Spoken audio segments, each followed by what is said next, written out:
Where were the other drugs going? I never knew. I don't know. I swear to God. Swear to me!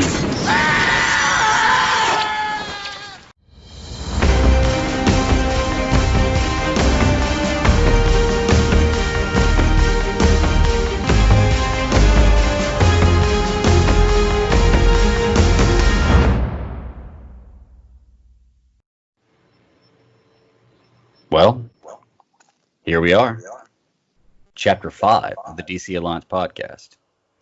And we are here this week with a ton of stuff to cover. With me, as always, my homeboy T-Bone. How you doing, brother? Pretty good, Greg.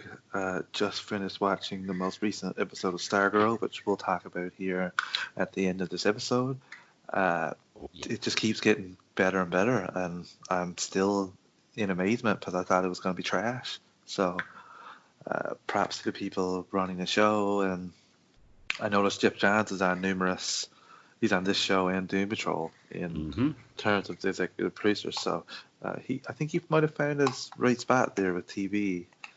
Yeah. And if they're going to give me stuff like this all the time, I'll be thoroughly excited. So can't wait to talk about that, and can't wait to talk about everything else DC. How you doing this evening, buddy?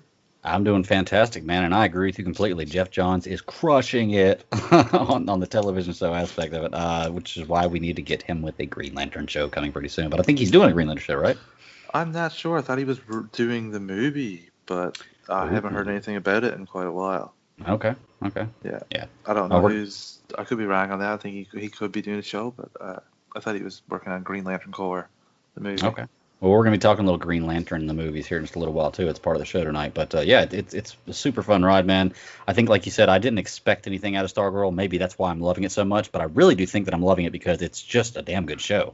It's got good choreograph for the fighting. It's got a great storyline. Actors do a really good job. It's crushing it. So we're going to save that for last because I know everybody loves to hear about Stargirl. So we're going to make you listen to the whole show. Or you can just fast forward, which I hope you don't do. But well, I think Brent cherry picks the parts that he wants to hear. Hey, nothing wrong with that. Nothing wrong with that. I know you used to do it. Well, whenever you do something that you haven't listened to yet, I understand skipping ahead. Oh yeah, 100%, 100%. But real quick before we get into the show, let's go ahead and do some house cleaning here and talk about what we are part of. We are part of the Geek Ultimate Alliance Network. That is your one-stop shop for every podcast you need. We drop 5 shows a week. Monday through Friday, Marvel Mondays, DC Tuesdays. Wednesdays is a comic book day with World's Finest True Believers. Thursdays, you're either going to get a Star Wars show or you're going to get a slice of film, which is going to both awesome shows. And then Friday, you can cool down with me and Travis here again and listen to some Superman the Animated Series. Really fun time. Yeah, Greg, thoroughly enjoying the Superman. Where Superhero Discussions is an animated review show. We're going to go through other shows after Superman ends. We're not midway, we're a quarter of the way through season 2, so that's pretty exciting. Also, you guys can find us on Patreon. We have an account there. It helps keep the lights on. As they say, at $5, you get ad-free shows and shows early, like Superhero Discussions drops pretty early. You get 2 episodes at the time that one episode's up, so it's a pretty good deal, and $1 just is showing us some love, and we appreciate both $1 and $5. So thanks to everybody who can give it to us there. 100%, man. And even if you don't donate to Patreon and download the shows, we really appreciate it. Just do us a favor, like, share, tell your friends about it, spread the word. It helps the show grow, helps the network grow, and we're just trying to put great content out there for people to listen to. It's a really fun time. So tonight, man, we have a number of show questions, which is kind of funny because you asked this like 4 hours ago. We got a bunch of questions come in. So we're going to start the show off tonight with that. And I think Walt Gator, Tony, is going to get the first question answered this evening. He asked us, we have gotten a cinematic DC character pop up in a DC show. Now what DC character from said show do you want to appear in the DC cinematic universe? Or as far as movies go, I probably already know your answer, and it's probably going to be the same as mine. So I'm going to let you take this one first. I think that is it what I would want, or which one I think will come first? I think it's which one you would want. The one that I think is coming first is I think we're going to get the scene from Crisis on Infinite Earth where Ezra meets up with Barry Allen from CW Flash. I think we're going to get that from Ezra's perspective in the Flashpoint movie. So I think we're going to see Barry then, Grant Gustin as Barry, Mhm. and I'll be excited for that. You know who I would pick if I could actually pick a character, but I'm Right. gonna say the Flash because that's what I actually think is going to happen. Okay, I hear you. I think you're right. That might be the first one you see on there. I think they're going to try to cross those universes over, but I'm going to go with the one that probably is not possible, but I want the most, and I want to see Green Arrow. I want to see Stephen Amell. I want to see that version on the big screen because he had the chops, he had the acting skills, he did the show well enough. I'd watch a movie with that, and even if it's not Stephen Amell, I want to see a Green Arrow. But I know the question is from the DC shows, so anybody from the DC shows, I want Stephen Amell. I know it's not going to happen because he's kind of out of it, but I mean, you offer him a big movie deal, things could change. You never know. He may be done with the television show, but you could offer him a movie deal, and it's a lot of money, hard to turn down. So and clout too. But yeah, and then his second part of the question was if DC wanted to make Zack Snyder's universe continue, what form would you rather it be in? A graphic novel or animated movie? I'd like it to be an animated movie, selfishly so we could review it on superhero discussion. That's my But answer exactly. unselfishly because I love animation, and he's worked with Jay Oliva on a couple of his movies, and Jay, the master of the animated movies, he made one of my favorites, The Dark Knight Returns. He's made a few, and they've all been pretty good, in my opinion. So uh, that would be my choice. But I would actually read the graphic novels if it came to that too. Oh yeah, I mean, I would definitely read the graphic novels that came out, and odds are, if it's going to come out in a movie, it's going to have a some kind of story base behind it anyway, probably in a comic book form. But I'm the same way, man. Animated, it's like you said, it's kind of selfish, but it's something that I would love to cover on the superhero discussions, and it's a little easier to watch an animated show than for me to read a comic. I mean, I can read a comic, and I love reading comics, but if you give me the option, I'd rather just watch the show right now. So yeah, so there we go. That's kind of my answer for those. Definitely animated. Stephen Amell. Those are my two answers. Thanks for the questions there, Tony. Oh yeah, 100%, man. Always appreciate them. We have one more question from I don't know if it's Ty or Ty, so I'm just gonna say Ty. Ty Kasky online sent us a DM and he was asking us, what is he said the phrase dark side is pushed around a lot. He said, what do you think this means / implies? Me personally, I think and I asked him kind of because that's kind of a rough question. I don't really know what he meant. And when he said pushed around a lot, he basically meant pops up in comics like sporadically, like you don't see him that often. And I think the reason for that is if you put him in there too often, it waters him down. He's that top level villain. He's the guy that you need the whole team to assemble to fight. He's the guy that is behind the worst things that could happen that require everybody to be there. And if he's in more stories, because he's going to get defeated eventually by the superheroes, just in general. I mean, it's going to happen. He's never going to fully win and be a. If you put him in too many stories, it waters the character down. It doesn't make him look as strong. Like I don't want to see him get defeated by the Justice League 50 times. If he faces the Justice League 4 or 5 times every once in a while, it's kind of the Thanos thing. You don't see Thanos in as the main villain in every character. It's he's that top guy. That's why I feel like he's not in as many things. That's why I feel like they shouldn't put him in as many things because he's kind of reserved for the top-notch villainous crimes, the destruction of the universe or the destruction of the world. Like that's the guy that you don't want to face. He is the reason the whole team needs to unite and come together. Not even the whole team sometimes. Sometimes everybody in the DC universe, villains and heroes. So he's asking the phrase "dark side gets pushed around a lot. What do you think that means and implies, right? Mm-hmm. Yeah, and then I asked him again, and he said not really pushed around. He said just pops up in comics. Pops up in comics and in animation. I've seen it several times, even in the most recent season of Harley Quinn. He said dark side is. I think it just means he's everything. He's a god. He's everywhere. Dark side is the one thing, the one constant. I think I took that question wrong. Yeah, I get what you're saying. Exactly what I think it means when he says it. Dark side is whatever you might think it's whatever you want it to be, but I think it's whatever he wants it to be. Mm-hmm. So that It's a little bit of a different question, and I appreciate it actually, Ty. That's kind of interesting, but yeah, that's what I think. You do see it come up a lot in comics as well. That just Darkseid is so. Well, I totally missed that question because I actually forgot the word "is" that was in the parentheses. So, but we answered two different questions kind of right there about Darkseid, and I like what you said though. We're gonna see him in the future. It's gonna be so good. I can't wait. I cannot wait. It's gonna be awesome. All right. So next question. Let's go to Chris Balga from Marvel Alliance podcast. He posed the question of he basically said that in Justice League 2, what was supposed to happen was a big defeat, kind of like Empire Strikes Back. The whole team's going to be down, and he wants to know between 2 and what was supposed to be 3, what television shows / movies, if we get them or if they were ever supposed to get them, would we want to see? This one's a tough question, simply because I don't know the outcome of what would have happened. Like we know, the story is they were supposed to be defeated pretty heavily or pretty bad in the second Justice League, but I don't know if that meant that like half the Justice League dies. Basically, it was going to be Cyborg, about half of Cyborg, Flash, and Batman. That's what I figured. The rest had fallen to Darkseid, or Superman became his herald, basically. Yep. That was what I kind of figured, because I'm pretty sure you're right. That's kind of the way it goes. If that's the case, then in between 2 and 3, there's not a ton you can do. But I would say I want to see a team up with those 3. I want to see the Nightmare version or Vision as a movie, and I want to see where Flash or Batman sends Flash to go back in time, and you see the Nightmare scene, you see the flashback, you see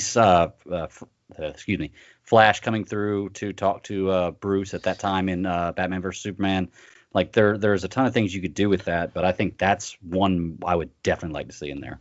Well, one thing, Greg, is you wouldn't necessarily see that scene of him going back to Bruce in the Batcave, because you could just get Batman telling him, you came back to warn me and it was too early last time, so pick a different time to come back.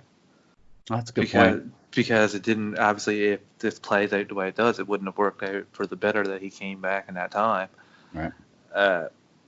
For me personally, I agree with you. I don't think there's much you can do between JL2 and JL3, but I would have loved to see Ben Affleck's Batman movie on HBO Go, because you could do HBO Max. No, HBO Go, sorry. No, HBO Max, yeah. It's not available to me, so I don't really care about the name. Right. But yeah, that's what I would do. I would show the Batman versus Deathstroke basically movie. Show Ben Affleck from the past a little bit earlier on as Batman. Okay. So even you want to see a 10 prequel to 15. Okay. Well, yeah. So I think that's the only thing you can fit in there. Wonder Woman has her Wonder Woman 84, but you could do that at the same time as it's going back in time. Right. So you could tell that movie as well, but you wouldn't be able to do an Aquaman 2 with these events taking place. You'd have to wait, because Aquaman 2 would have to take place after these events, because Aquaman 1 takes place after the battle with Steppenwolf. So there's all these little wrenches to juggle with those characters that already have their movies. So yeah, I'll go with Batman. Okay. The Ben Affleck one, the script that he did and already completed. Okay. I think another thing you could do, because you're right, it's very difficult, because it almost seems like if you're going to do a Justice League 2 and 3, where in Justice League 2 they are defeated and they're down and there's really almost nobody alive, you almost have to have those movies back to back, like Infinity War and Endgame. Yeah. Like there wasn't anything between them. Was there anything? Captain Marvel was in between those, right? Yeah. Yeah, I think that was the only one, right? Captain Marvel, Ant-Man 2? Captain Marvel, that was the only one. It was Okay. I think it was Captain Marvel, and then, yeah, it was.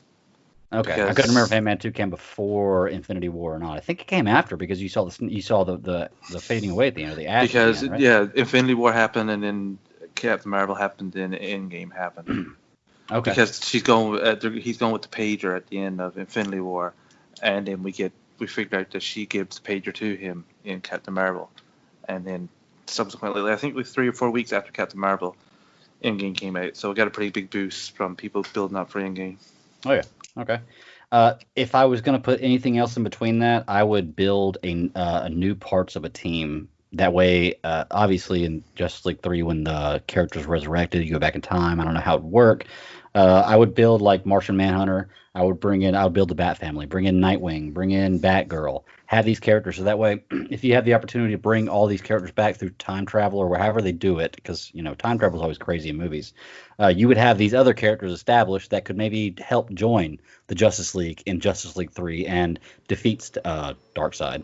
So those would be pretty cool movies to see. But it's just kind of a tough question because without knowing what happens in Justice League 2, just kind of speculation, it's difficult to kind of put on there. But if I had a choice, definitely I want to see I want to see a movie about the Nightmare Batman. I want to see that Earth and build a team between those two. That way, when you have Justice League 3 come out, you have more characters established. They got defeated before. They obviously need more help. Yeah. All right. And then Nathan from Star Wars Alliance podcast and Super Civil Service podcast has asked us a bunch of questions. So I'll go with the first one. He's like, who is someone you want to, or someone or something you want to see in season 4 of Justice League? I just went with someone. I didn't go with something. So take this one away. You have more knowledge about, not Justice League, Young Justice. You have more knowledge about this. Y'all kind of, y'all shamed me into watching this, which I appreciate you doing because it was awesome. And I'm glad I got to watch it. But I've only watched it one time. And the last time I saw it was when Outsiders came out. And that was months ago. So I don't remember as much about this as maybe you and Nathan do. But you take this one away and I've got a few answers. I was a little disappointed with the end of season 3. I thought it was building to a war that we didn't really get to. Right. So I'd like to see Darkseid come back and actually have the heroes face him. Mm-hmm. But after seeing what happened in Apocalypse War, I don't know if that would work out too well. But really, I'd like to see Wally come back and make a return. Mm-hmm. I think he would be great. I think they kind of alluded to it / hinted at it a little bit with. They alluded to it, hinted at it with like showing him in that episode with Artemis. That kind of her being stuck, not being able to say goodbye. So I think that they were always building to him coming back anyway. So I'd like to see that. I'd like to see Jason Todd. There was a little hint of him there at Rise. He says Dick Grayson when he sees him as Nightwing. So he's starting to remember, like, see him. And depending on how much it time jumps, if it does time jump at all, Talia walked out with a baby that kind of reminded me awful lot of Damian Wayne. So I hope we get to see that as well. You got that from the baby? How did it remind you? Okay. Well, just black hair and just the circumstances that it came out. That's the only child she's had, so that's kind of. Well, it seems to make sense that would be the baby anyway. I mean, but yeah, I get that. For me, I'm the same with you. It felt like season 3 built up to an event that we didn't get, and I want to see that event. I want to see the big battle. But I went with kind of characters, and there's a ton of characters already introduced, villains and heroes in DC or Young Justice. So I kind of tried to think of some ones I hadn't seen. Give me a new Robin, one that would be give me Carrie Kelly. I know she's kind of secluded to certain stories, but I mean, why not? You can introduce the character, you can put her out there, and it might be pretty cool. And then I kind of went DCCW. I don't think we've seen a Jesse Quick, have we? No, we have not. Okay, you can put a Jesse Quick in there. Have we seen a Cisco? Yes, they hinted at that in the school. He's getting bullied. Right, but we haven't actually seen him. No, right? But a big story. Okay. His name was mentioned as Cisco. So okay, Killer Frost. Did we see Killer Frost? I think so. I think she was one of the villains. Okay. Maybe at some point I think we've seen her. I could be wrong though, but it's been a while since I rewatched Young Justice. I'm just going off memory. I'm sure we're going to do a rewatch of it before the next season comes out. But yeah, it's a lot of characters already. I had to kind of go through and Google what characters have already been in Young Justice just to try to get something new. But I guess I kind of misread the question too. I guess he doesn't really specify somebody that hasn't been in yet. He just asks what we want to see or who we want to see. But I'd like to see some new characters. There's not a ton more new characters put out there. But, it's a great TV show, Young Justice. And if you want to get a DC love fest of characters, man, that's the way to go because you get to see everybody in that show. I know. Yeah. Oh, yeah. Here you go. And he says, next question, he says, who are your top 3 voice actors for Batman? This one's a little more difficult for me because, as y'all know, I'm not as well versed with the animated stories that have gone on from DC, but I do have three that I can put out there, and one would be obviously Kevin Conroy. I think that's most people's favorite, even though I haven't watched Batman the Animated Series. I've heard the voice, I've seen the actor. It's a great voice. It's Batman. It's pretty cool. Number two for me would be Bruce Greenwood, who is the guy who does it in Young Justice, right? Yeah. Yep. So I like that voice. It was pretty good. And then my third one that I love it is Will Arnett, Lego Batman. Oh, nice. I love that voice, man. It's so cool. You can have so much fun with that Batman voice, and he has so much fun doing that voice. You can tell. Yeah. So those are my three. What about you? I'm going to give a couple honorable mentions first before I get into my three. Deirdre Bader, who does the voice in The Brave and the Bold and in the Harley Quinn animated show. I really enjoy him. I want to give a shout out for Nathan, who asked this question. I know he'll like this one, but Reno Romano, he voices him in The Batman from 2004 to 2008, I think. Nathan really thinks this show doesn't get enough love. So I have to cover it. Oh yeah, eventually I think we'll get to it, but he really loves the show, and a little shout out there. But for me, my top three would be, obviously, number one I think is almost everybody's, Kevin Conroy. Right. I think it was amazing, and it just every time he's the voice I hear when I read comics for Batman and Bruce Wayne. So right. Mm-hmm. Jason O'Mara, who voiced Batman for the DCAU 15 movie run. I thought he was great. I enjoyed him in a hell of a lot of those movies. And I think the Batman focused ones really gave him time to shine. And he had a really good Batman voice. He did every one in that series? Yeah. Okay. And besides Flashpoint, sorry. Okay. Kevin Conroy did Flashpoint. Oh, okay. There you go. Yeah. And number three was Peter Weller, RoboCop. He voiced Batman Bruce Wayne in The Dark Knight Returns. That is arguably my favorite animated movie. Could be persuaded to pick a couple other ones, but this one is right up there for me. I love it. It's really faithful to The Dark Knight Returns, and just fantastic. And he was great in it. And anytime you can hear RoboCop playing Batman, sign me up. Yeah, there you go. I agree. Yeah, man, all good answers. Great question, Nathan. And he has a couple more here. Read this one. If dead man were to possess someone, could you, in theory, expel him from your body with a hearty toot? I'm going to say no on this one, Nathan. Yeah. I don't think it's as easy as that for people. Yeah, I think it's too easy. I think it's too easy. I think he may make you toot. Right. And you're so fancy saying the word toot. Yeah. I didn't know you were so polite and very proper. Reserved. Anybody who listens to Super Civil Servants would know that is completely not true. So, he is our Cliff Steele. He's our Cliff Steele of the show for sure. All right, he has one more question. It is, what character do you want to see in live action? And this kind of alludes back to the question we had earlier. So to give it a different answer, obviously I want to see a Green Arrow because we haven't seen a Green. Well, I'm assuming he means movies.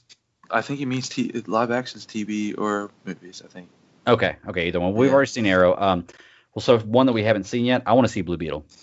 I think you could do some really cool stuff with Blue Beetle.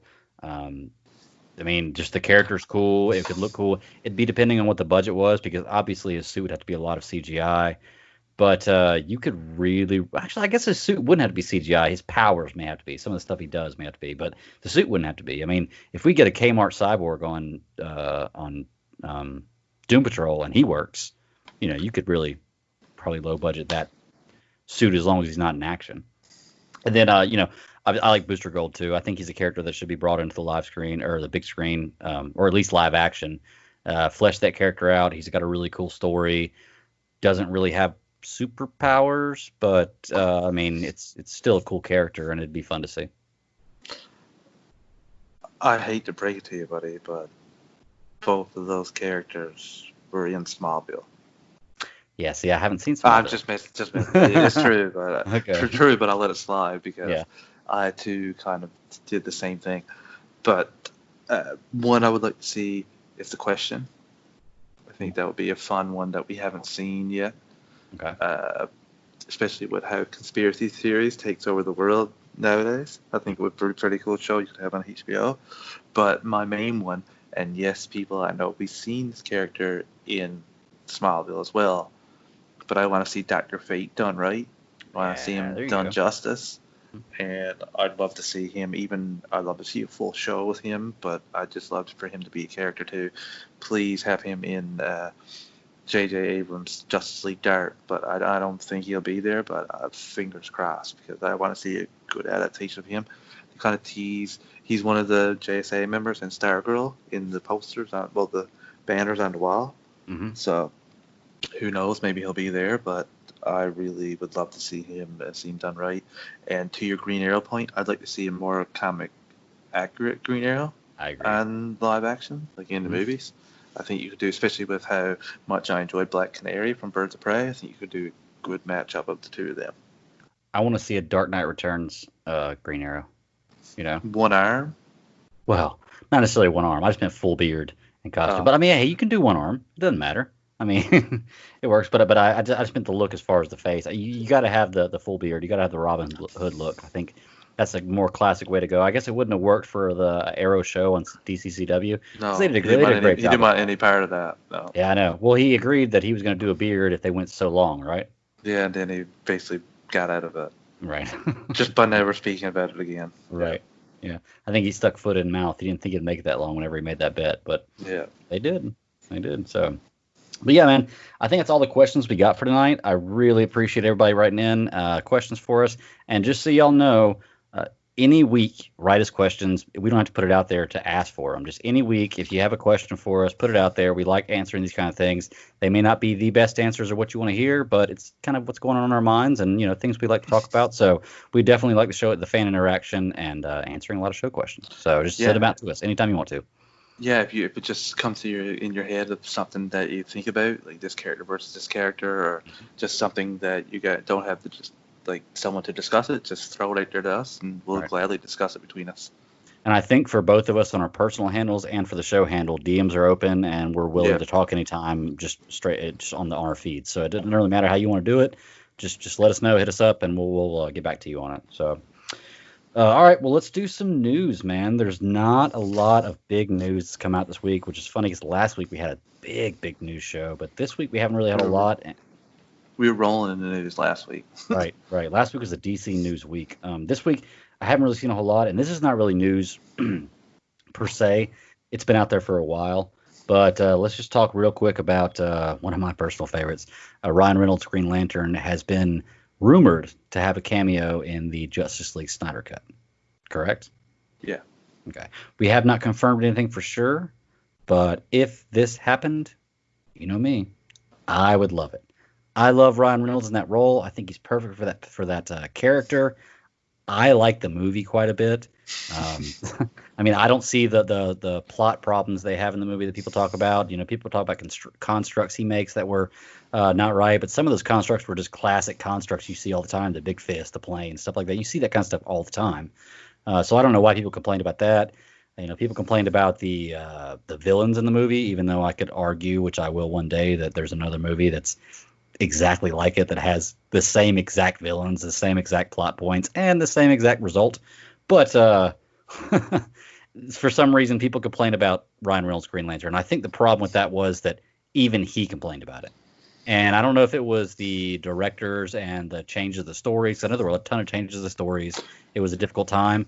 But when the main actor complains about the movie, of course the movie's not going to be looked at very well. Brandon Routh's Superman was supposed to be in that movie as well.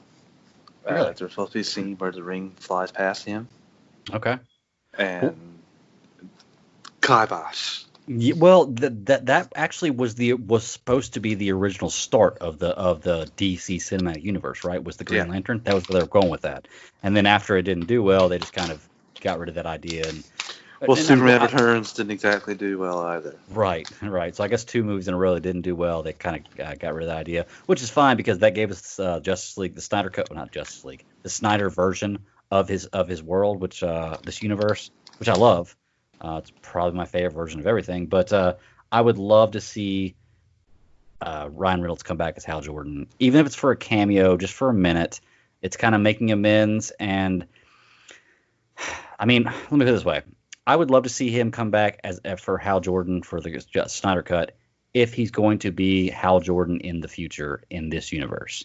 If he's not, if it's only for a cameo, if it's just to save face, just to make a little money, just to put an actor out there, I don't want it. Because that makes, if he's going to be Hal Jordan in this universe, then I want to have Hal Jordan in this universe. I want to see him in more movies. I want to see him more screen time. But if he's only coming in for a cameo and he's not going to be the future Hal Jordan, then don't do it. Even though I love the character and I like I said, I love the movie, I don't want to see that if it's not going to lead to something in the future, which I don't think even if he did a cameo, it would. I think he's done with that character. But I mean, even if he's done with the character, he's talking, there's rumors of the cameo, which once again are just rumors, so you never know. It just seems weird. Maybe he's more into Snyder's vision than he was the vision of the of the movie that he was in. I'm not sure. Yeah, okay. There's a couple of things I'm going to need to address about what Greg just said. First off, I don't think that Green Lantern was terrible. I think it was an average basically an average superhero movie.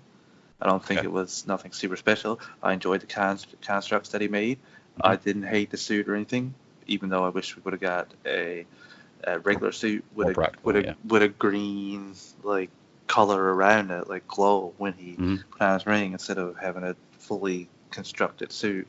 Although it is like that in the comics a lot of times. So you take the ring off, the suit disappears. So the main villain was terrible. The giant fire cloud, that Parallax. I did not like that they used him in the first movie. They should have built to him. They should have built to him and Sinestro. I think that Green Lantern. They were building to Sinestro. They shouldn't have. They should have leaned more into Sinestro in that first movie. I get that. He was arguably the best performance and was the most into it of them all. Yeah. Mark Strong. I think that just trying to got me on a entire tangent here. I think that Samuel Staines, the sub character is pretty terrible too. I can't remember his name now, but Tim Robbins is his father. Mm-hmm. But there's a lot of potential there. You can tell that it went through. He was really bummed out about that, Ryan Reynolds, through the process, because the story got changed over and over and over again. It wasn't the initial story that he signed up for. Right. It wasn't the initial script that he read that said, "Oh yeah, I want to be in this movie." Mm-hmm. And from all accounts, from everybody, it was like hell getting that through. Mm-hmm. And they should have stuck with the original vision. So I think that you're not going to like to hear this, but I think Ryan Reynolds would entertain doing that, just for the sole reason of being able to say, yeah, I left the terrible writers and showrunner, execs, who decided that this was the way to go with our Green Lantern movie, and I went over to this property and appeared in this for 10 minutes, and all the fans think that this is a far better performance.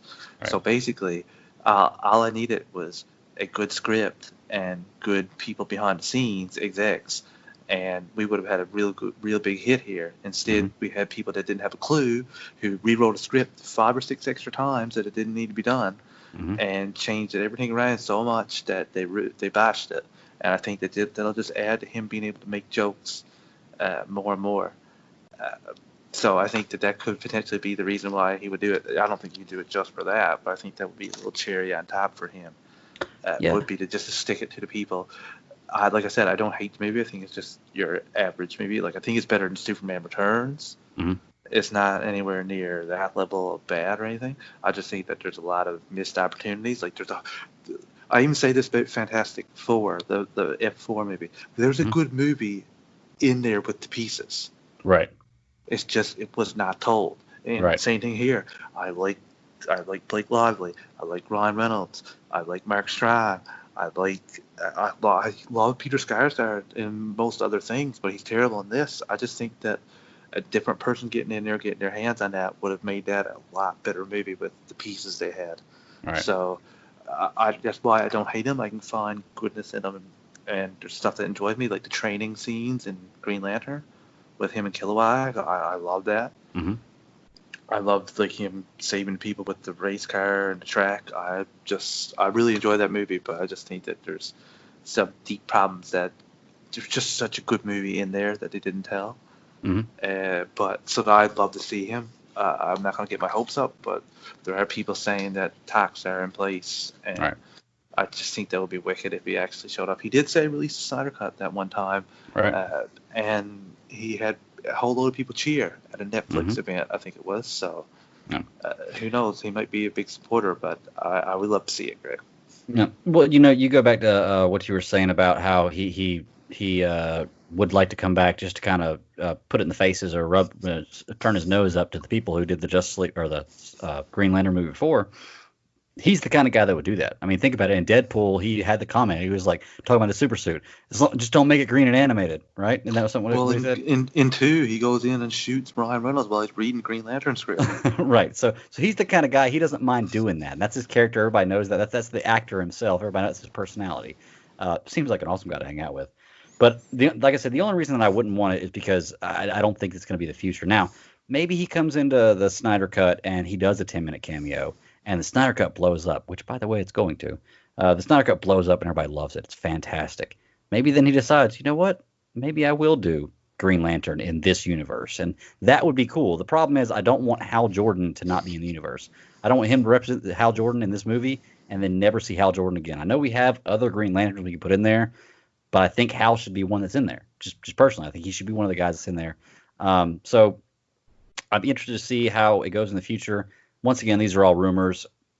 I don't know the validity of any of it, but we've been so surprised with everything in the last few weeks that's coming out in the DC that it's not impossible by any means. No, not at all. You know. So let me ask you: do you think that if he does make an appearance in Justice League or Snyder's Justice League, that he has the same suit? Do you think they might have done that? No, they changed that. They changed that? Okay. Yeah. So same character, but they changed the suit up. Yeah. Okay. That makes sense. And I mean, he's not supposed. He's supposed to play a different version of the character. I don't know. If okay. it might be an older version, or it might not even be a version that like calls back to his 2011 movie at all. But even just seeing him would make you call back to the movie. right. And that's all that really matters, in my opinion. I think I would like that if they did that better. If they completely severed it from the ties from the 2011 movie. I mean, like I said, I like the character, but if they're like completely make it different, put a new suit on him, give him a different background story, like. Good. Question: do you think that there's a better movie to be made there? Because I know how much you love Green Lantern movie.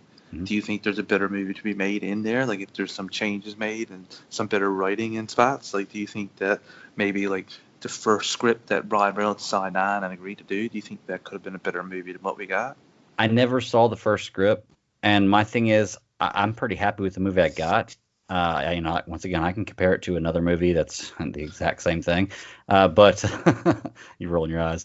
But yeah, I mean, every movie has points that it needs to be fixed. I mean, even I'm sure there's stuff in Endgame or Infinity War or in Winter Soldier, Batman vs Superman, Man of Steel. Movies I feel are almost perfect. There are certain things that could be tweaked. Always. There's always something to fix. Doesn't mean necessarily needs to be. Doesn't mean it ruins the movie if it's not. But I feel like that movie, it probably could be remade and made a little better. And I want to put it out there too. I'm not like completely in love with this movie where I think it's one of my favorite, DC movies ever. The movies you just listed it off with were quite the high level company there, sir. Well, that's what I'm saying. I was using those. I know. I wasn't comparing the two. I was saying because those are such great movies, there are still things that could be adjusted with those movies, obviously, that would make them possibly better. Maybe not, but there are definitely things to be adjusted. But I just want to say I'm not defending Green Lantern like it's the best movie in the world. I enjoyed the movie. I more or less dislike the hate for the movie is my issue. Like I don't understand people's hate for the movie. But I guess it's just one of those things, you like what you like and people are entitled to like what they like. It's no problem. I just don't see why people hated this movie so much. It just doesn't make any sense to me. They must not have seen the extended cut. Yeah. Gotta watch the extended cut, All those extra minutes really.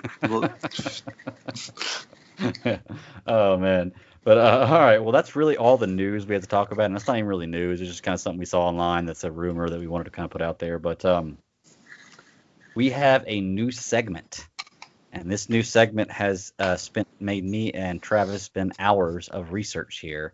Actually, I didn't put that much time into the research. It's more or less Yeah, just printing and highlighting what I wanted to talk about. So, Greg basically made me do a book report. I'm not really right, happy with it. right. Well, the thing is, man, whether you admit it or not, we're in constant competition with Marvel Alliance podcast, and it's always, it's just a friendly competition, and they do a lot of fan interactive stuff.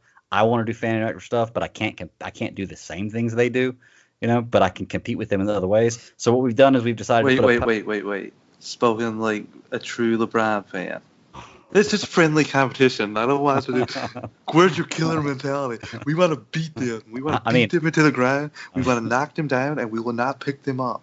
We will not. We will walk over them. We will not pick them up.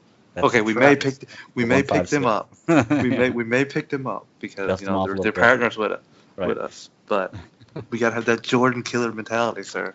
Punch teammates in the face and smoke cigars and cuss and I got you. Back-to-back nights, buddy. That's 2 nights in a row. I got you.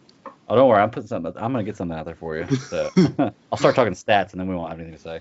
But anyway, we'll stop talking sports here. Let's go ahead and go into our DC deep dive. We're gonna put another poll up tomorrow. Yeah, you can hold 6 fingers up anyway. A championship is a team accomplishment, not an individual goal. Just saying. But I was doing finals MVPs, but go on. Let's keep going. Well, of course, the best player on the team is going to be the finals MVP. But anyway, we'll talk comics here. Let's go in the deep dive. We did a poll. We're going to put a poll out probably tomorrow with 4 new superheroes, 4 new villains. Have everybody vote on it. That way next week we know what characters we're going to do. But we did our first poll. We kind of skipped it last week, and we decided on 1 villain, 1 superhero. The villain is going to be Reverse Flash. The superhero is Superman. Do you want to go first, or would you like me to? I'll go first because I'm afraid how much you have written, because you may have a book report level thing here, and I don't know if I can typed. Oh my God, jeez. Okay, well, I picked Reverse Flash, Eobard, and it was basically inspired so much because I loved the first season of The Flash. Okay. It was fantastic, and he was such a great villain. Kavanaugh does such a great job too. Even though you knew he was shady and shifty, even after the first episode, but I just love that build and that relationship. So I'm just gonna read to you what I got from the first appearance of the Flash, of the Reverse Flash, and going on. Okay. He debuted in comic number 139, September 1963. He found a time capsule in the 21st century containing a costume of the Flash, Barry Allen, with a tachyon device amplified. With the tachyon device, he amplified the suit's speed energy, giving himself speedster abilities. Reversing the costume colors, he adopted Professor Zoom, the Reverse Flash, which is an outrageous name to take. Just pick one, Professor Zoom or the Reverse Flash. Don't call yourself the full thing. Thought that was outrageous. And went on a crime spree. However, the time capsule also contained an atomic clock, and to prevent nuclear explosion, Flash pursued and defeated Zoom, hoping he knew where the clock was. Unfortunately, he did not, but Flash later found the clock, detonated it, and safely destroyed Thawne's costume. Blaming Flash for his defeat, Thawne became obsessed with replacing Barry and traveled back in time to exact his revenge. When Iris West, Barry's wife, rejected his romantic pursuits, Thawne killed her, which he does in the comic pre-Crisis. After the Flash found love again, Thawne threatened to kill Fiona Webb, Barry's new fiancée, on their wedding day. Fearful that history was repeating itself, Barry killed Thawne by, guess how, Greg? How? Man of Steel wise. Nick Snap. Yeah. Which Superman doesn't do. Oh wait, yeah. I'm gonna debunk that. But go ahead. So he has various other histories, and I'm not going to origins. I'm not going to spend time touching on them all because I think that would take forever, and I don't think the listeners really want to hear that. I just love the character. He's the complete antithesis of the Flash. Yeah. He's like pure evil. He plays such long games and long cons. I'll tell people to read Jeff Johns' run on the Flash if you want a good Flash story, because he Reverse Flash is featured prominently in that. I think you'll love that. He's very maniacal behind the scenes as well as in front, and I really enjoyed that. He's in various other animated movies as well. Before I get into the actual show, The Flash, he like my goodness, how much is he featured in Justice League Flashpoint Paradox? You guys reviewed that movie last week for Superhero Discussions, Greg, and you can attest to how much he's behind the scenes, orchestrating everything. I just loved it, and he was in the Batman: The Brave and the Bold as well. That's another one that doesn't really be talked about much. He was supposed to be in the Flash 1990 TV show, but instead of doing the Reverse Flash, they did Pollux, which was basically a copy of him. It was pretty lackluster compared to what they could have done, and that's why I was so glad when Tom Cavanaugh portrayed him in the Flash show. Like that first season is still one of the best seasons of the DC CW. 100% agree. Yep. And I just loved, especially in the 17th episode when they finally figured out, well, the 15th episode when Cisco finally figures out that he is Reverse Flash, and he kills Cisco without hesitation. And Barry runs back in time and changes all that. But ultimately, they lead up to them figuring it out, them thinking that they're onto him and he doesn't know, and they're trying to play stupid. When the whole time, at the end of the episode, I want to say episode 19, they go into the time vault and they see video feeds from everywhere, from Joe's apartment, from Barry's loft. Like, he's seen everything. He knew that they were talking, and it's just, he's such a high level intellect. When Arrow fought him with the Flash and Firestorm, loved it. It was a huge team up. He used a ring for the first time, and just like can't even begin to tell you how much I love that. And another underrated appearance for him was in Suicide Squad: Hell to Pay. He was basically the main antagonist in that movie, and you didn't expect it. And it tied into Flashpoint, Justice League Flashpoint Paradox. It tied that movie into the DCAU, and I loved it.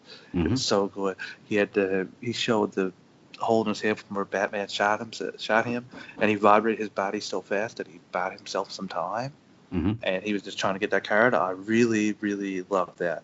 So he's in a couple games as well, like DC Universe Online, which I'm not really that big a fan of. The Lego Batman game, he's a playable character in that as well.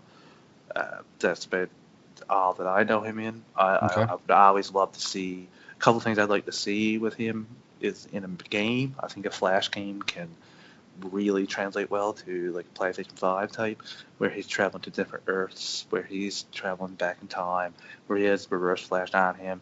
You could do some good rogues, but I'd love to see the Reverse Flash as the main villain. The same thing with this movie, Flashpoint movie that's coming forward. I'm really hoping to cast somebody, a very high-level actor, to play Reverse Flash. Real quick, talking about that, we went back to the show questions earlier. I actually would not mind seeing Tom Cavanaugh play Reverse Flash on the big screen. He did such a great job in the show. That guy is such a good actor. I think he could nail. He'd be perfect for that role. Oh yeah, I think he would too. But I also wouldn't mind another take on it, and I'd like to keep Cavanaugh. I'd actually like Reverse Flash to come back on the Flash. They basically teased it this season for 2 episodes, and in the end, he didn't come back, which really frustrated me. Right. I want to see him come back and take his place as the #1 villain, and I would love for it to be Tom Cavanaugh's face. I'll be remiss if I said that Matt Litcher portrayed him as well on Legends, and for a couple episodes of The Flash. Yeah. He is what he originally looked like before he took Harrison Wells' face. Okay. So that's about it. Power set is same as the Flash. It's really with his abilities. So there's not much extra that needs to be said there. Super speed and all the good nuggets that come with that.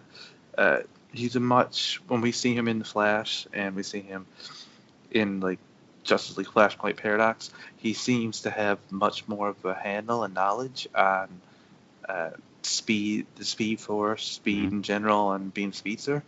So that's something that I'd be really curious to see because Ezra Barry doesn't have much experience at all. Like when he met the Flash, he didn't know that there was possibility to go to other Earths.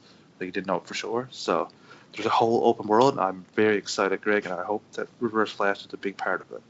Well, if they're going to do Flashpoint Paradox, you've got to have Reverse Flash in there. I mean, Yeah. there's no way to that's no way to do it without there. And we had this discussion earlier. He's like a Lex Luthor, except with superpowers. Like this guy's always behind the scenes. He's always 10 steps ahead. And guess what? He gets killed by Thomas Wayne in Flashpoint, which is why Thomas Wayne is such an important character to have in a Flashpoint movie. We're not going to bring up that argument again. Yeah. No, I agree, man. I love Reverse Flash as a character. He's a great villain. I want to see him on the big screen. It'd be really, really fun to see how they take that character. And if they're doing a Flashpoint movie, I feel like you can't do it without him. I think you're right. mean, he's just out there. But all right, cool. Well, that's the villain. So I got dealt the hero with Superman. And, most people know a ton of stuff about Superman. So what I'm going to do is I'm going to go over Superman, his basic knowledge, like basic where he came from, what he's, his origin story. I'm going to go over his superpowers, and then I'm going to go into his real origin story, not the comic book origin story, how Superman really started. It's kind of a long story. A lot of things go into it, but I think it's going to surprise a lot of people the way Superman actually started. So start off Superman. He's a character that was created by Jerry Siegel and Joe Shuster. He first appeared in a comic book in Action Comics number 1, 19th June 1938. Published April 18th, 1938. That is Action Comics number 1 with Superman. Character regularly appears in a lot of published DC comics and was adapted to a lot of radio serials, movies, and television shows. Background on Superman: he was born on the planet Krypton. Was given the name Kal-El at birth by his parents, Jor-El and Laura. They sent him to back to Earth on a ship in a cataclysmic event that was destroying Krypton, and he ended up landing in Smallville. Where he was picked up by Jonathan and Martha Kent, and they took him in as his parents, and he raised them in Smallville. Clark grows up to be a Daily Planet reporter, where he meets his love of his life, Lois Lane. He learns to accept his powers, becomes Superman, and you get the Superman you got. Superman's powers: he has vast human strength, superhuman speed, stamina, agility, reflexes, durability, and senses, as well as longevity. Superman has ocular powers. He has superhuman acuity, heat vision, electromagnetic spectrum vision, microscopic vision, X-ray vision, telescopic vision, and infrared vision. He also has super breath with freeze breath and wind breath. He has invulnerability, a healing factor. He also has the power of flight. And I think that's about all his superpowers listed there. So there's a lot of stuff that goes into Superman because while Superman was not the first superhero invented, most superheroes are modeled after this character. After he came out and he became popular, that's where most superheroes kind of went with the same physique, same type, a lot of type of powers. I think Captain Marvel came out very shortly after Superman came out because they were kind of trying to have another character very, very similar to that. Captain Marvel actually outsold Superman for a while back in the early days. Okay. Well, like I said, the first comic book actually came out in April 18th, 1938, but Jerry Siegel and Joe Shuster were friends from high school in 1932. They both went to high school in Cleveland, and they bonded over their admiration of fiction and fantasy. Okay, let's see. In January 1933, Jerry Siegel published the first Superman title, which was in a short story, which was in a short magazine, and it was called The Reign of Superman. This was a character named Bill Dunn, who was tricked by an evil scientist into consuming an experimental drug. The drug gives Dunn the powers of mind reading, mind control, and clairvoyance. He uses these powers maliciously, to profit and for profit and amusement. But when the drug wears off, it leaves him powerless, and that's kind of the end of the story. It was a very short story in there. It was kind of a one-off. He gains his powers, he loses his powers, that's it. But it was called The Reign of Superman. After they went in magazines, Siegel and Shuster shifted to comic strips. And the comic strips they were on focused on a lot of action and adventure and comedy. Okay, they wanted to become newspaper strip authors, syndicated newspaper strip authors. So they showed their ideas to various editors. However, they were rejected numerous times for this character. they would go work and do things with different newspapers, different magazines, different comic strips, with all kinds of different characters, but they always kept Superman in the background because once they got established with whatever said newspaper magazine they were working for, they would present Superman to them, and it was always rejected. Don't know why, but well, actually I can tell you why, because the original Superman was very different from what we have now. And a lot of times they were told that Superman was not as what's the word I'm looking for? Not as stupendous or not as admirable as he should be. And that was kind of the thing. They wanted somebody who was kind of impenetrable, somebody who couldn't be defeated. That was what most people told him. And Siegel and Schuster didn't kind of want to go that route at that moment. So he said they actually believed they were being rejected for all these stories because they were young and unknown, which makes sense at that time because you got to kind of establish yourself at that point. Superman was described as early on as a scientist adventurer. Let's see, he was what is it? From the far future. His first script after the Superman reigns was in a far future when humanity has naturally evolved superpowers. Just before the Earth explodes, he escapes in a time machine to a modern era, whereupon he immediately begins using superpowers to fight crime. Now, I don't know how you escape from a time machine to the future and to an Earth that exploded, but I guess loopholes in stories. I probably need to read the story to find out, but that was how he kind of started. In 1934, Siegel actually left Schuster and found another partner, and the partner was named a Chicago artist named Russell Keaton, where Keaton was a character or artist a guy who had drawn Buck Rogers, Sky Rose comic strips. Probably don't know about a lot. I don't know about a lot of that. I'm just looking it up. Old comics that were very popular at the time. Superman's origin story further evolved from that point whenever Siegel was not with Schuster. The story evolved into a distant future where Earth is on the verge of exploding due to giant cataclysmic events, very similar to Krypton. I said when Earth is on the verge of exploding from giant cataclysmic events, the last surviving man sends his 3-year-old son back in time to 1935. So do you see where Superman's story is starting to evolve? It eventually gets to the point we see it at now, but that's kind of where it started. Every time they readjusted his story, they added a factor in that we see in Superman now, which is kind of crazy. Let's see my notes here. Clark was originally not in a uniform. He later developed a uniform that he would put on with his super identity, but it was not described in the storylines because at this point in time, there was no comic strip vision of him. Then Siegel and Schuster resumed work together, and that was when they developed the suit for Superman. It was tights with an S on the chest, shorts with overshorts, and a cape. That was where Superman got his basic idea. So now we have the idea of a planet being exploded, cataclysmic event where the planet is destroyed, Superman being sent away at an early age, and the suit. So you start to see where Superman over the years progresses into what he is. Eventually, they would find work with in 1937 with a guy named Leibowitz in New York. And Leibowitz was a guy who actually pursued them because he was beginning an upcoming comic anthology series called Action Comics. And that was where he actually pursued these two characters. And they from there, Superman was born. It went to comic strips, 1937? So the next year, it actually went into actual production for comics.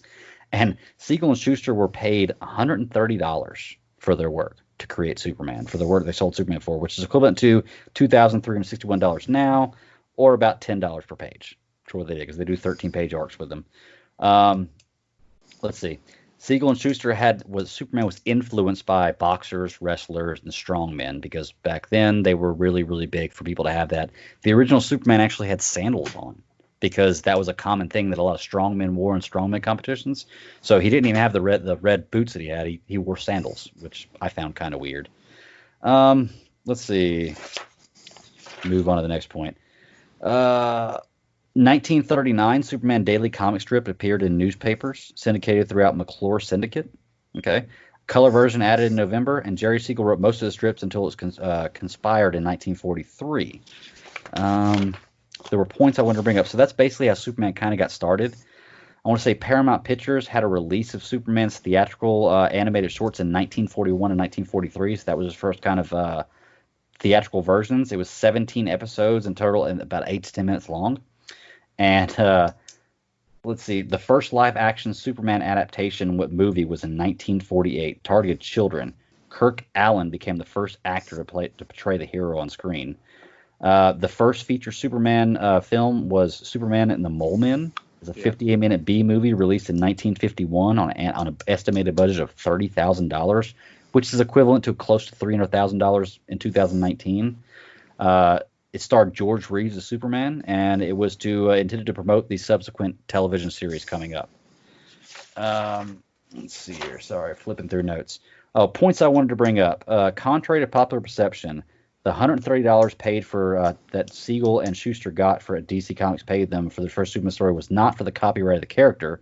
They gave that character away for free. So they got paid the money, and then they kind of gave the rights to Superman away for free.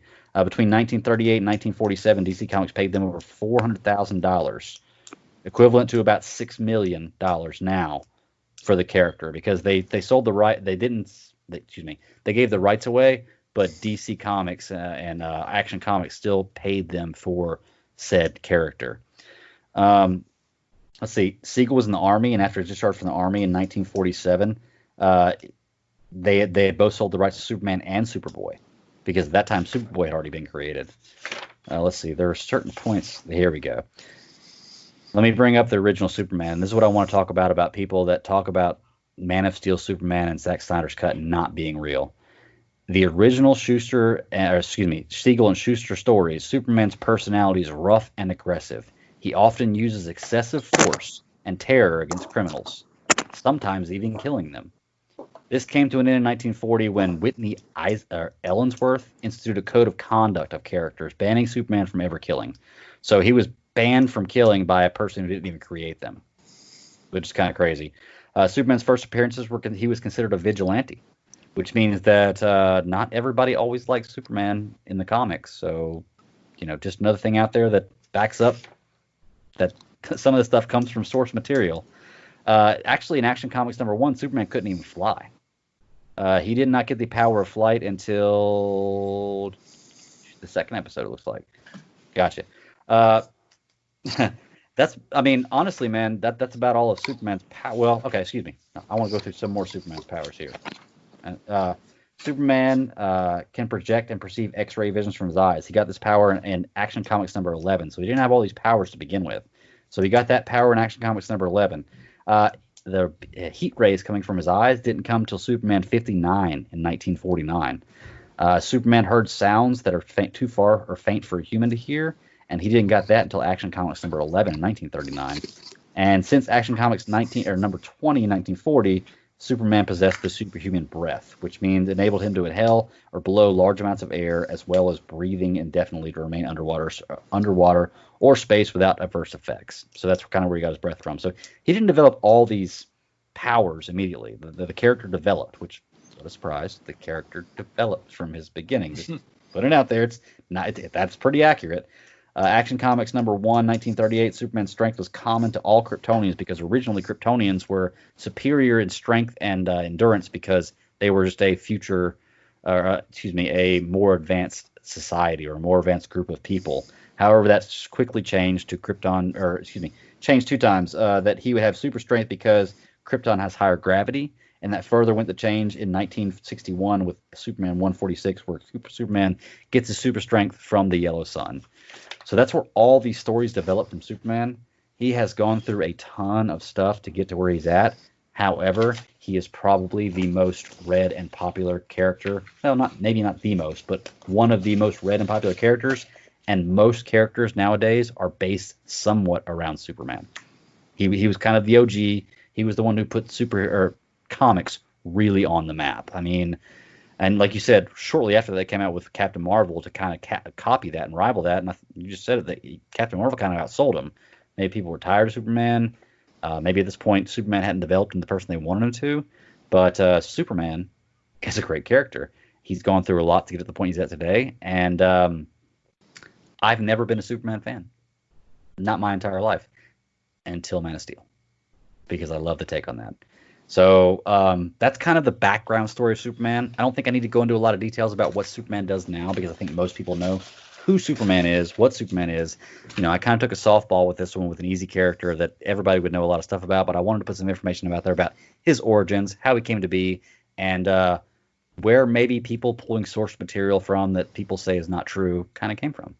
Because it is true. It's just old, and people probably haven't read those comics. So that's my Superman. Travis, you got any questions about Superman? I'm just blown away by the background knowledge, man. You really, hey, you Wikipedia. Really, you earned that A+ book report, my friend. Wikipedia and DC Fandom. They're A+ pretty book good. Report. Yeah. So can't say I knew all that stuff beforehand because once again, I wasn't a Superman fan until a few years ago. So, but yeah. So there we go. We're gonna kind of do this every week. We'll get better at it. We'll kind of figure out what we want to analyze. We didn't really lay out a plan for this. We just kind of said write a book report about this character. So we're gonna put out every week 4 villains, 4 superheroes. Fans vote on it. Whatever you vote on that week.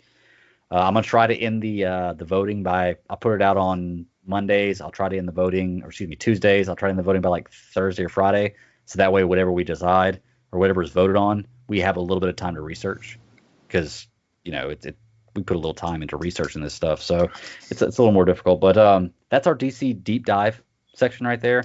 We plan on taking a lot of characters. I like this because not only does it give me knowledge about characters I didn't know, but it gives the fans knowledge about knowledge about characters they didn't know.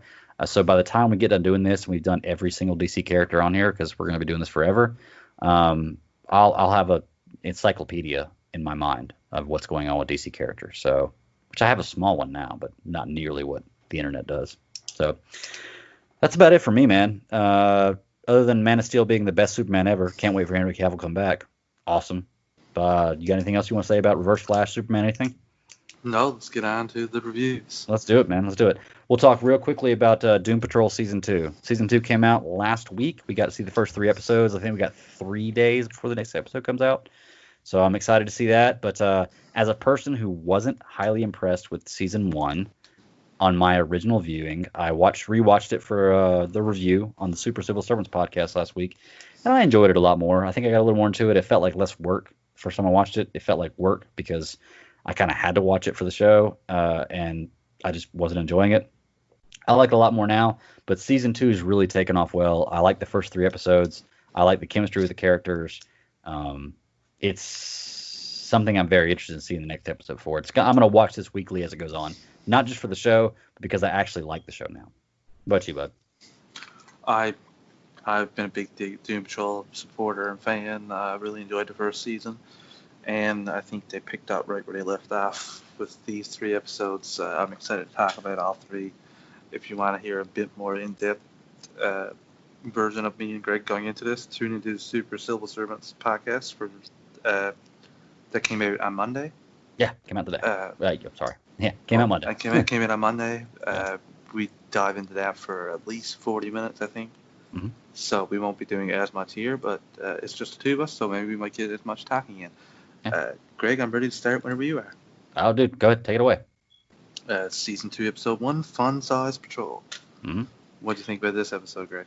I thought this was pretty cool because this starts off right where they were left off from last season, right? That's pretty cool.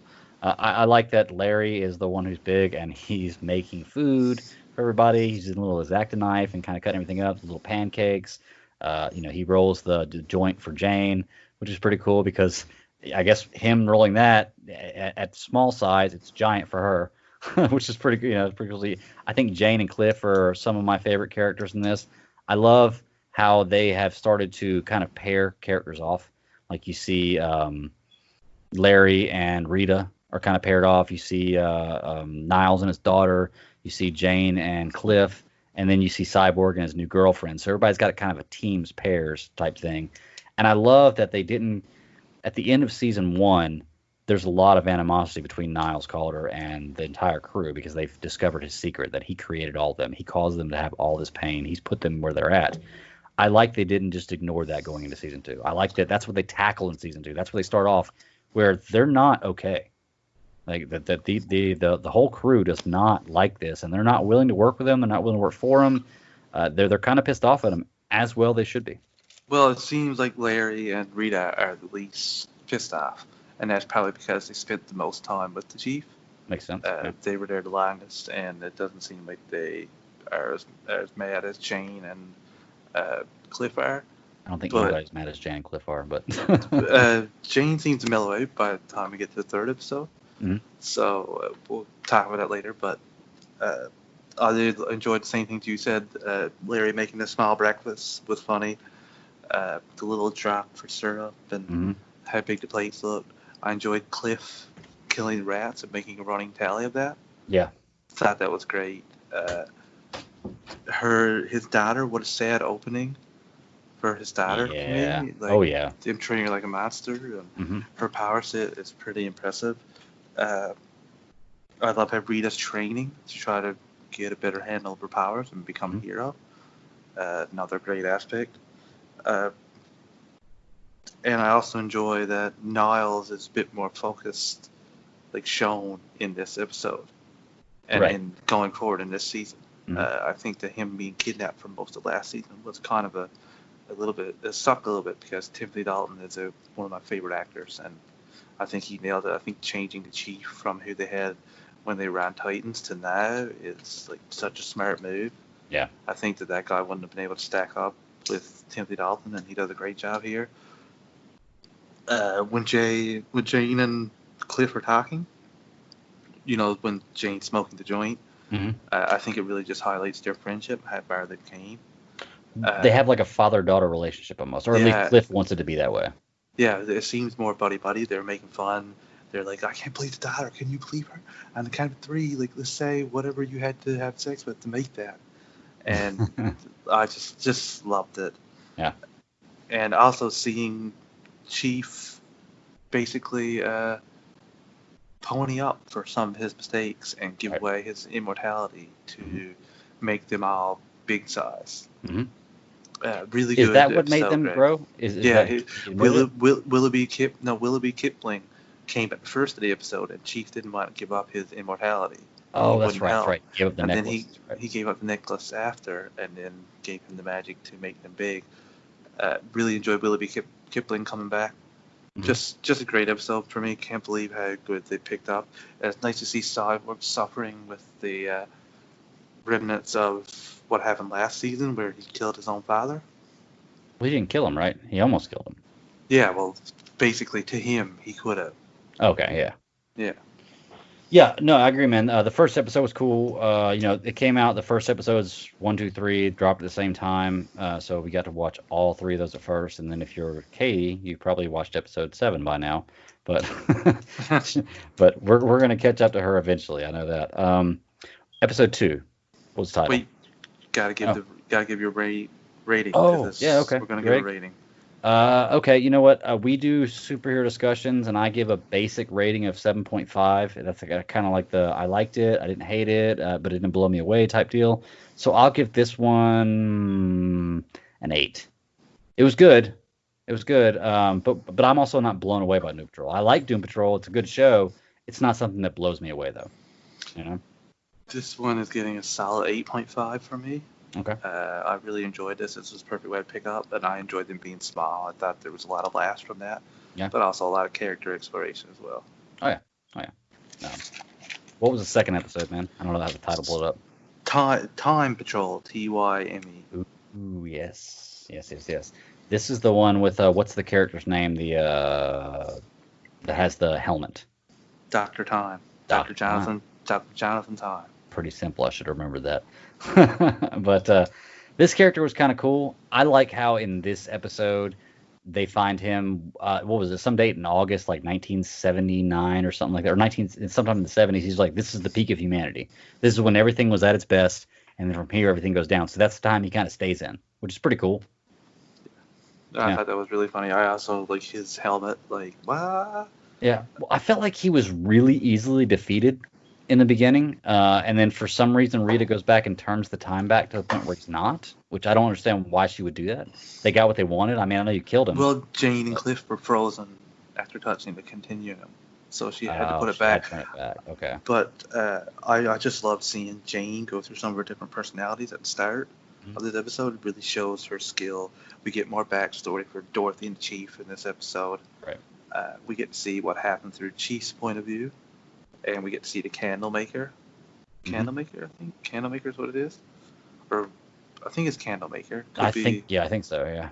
Yeah. We haven't heard the name yet, but I love seeing that character. Um, really enjoyed the discussion with Chief and the 4 failed experiments, as Cliff puts it. Mm-hmm. When he's like dying, he's like, well, you can do any one of the 4 experiments. You can make yourself into Elastigirl, make yourself into me, make yourself into Negative Man, make Mm-hmm. yourself into Jane, do maybe one of your 64 personalities.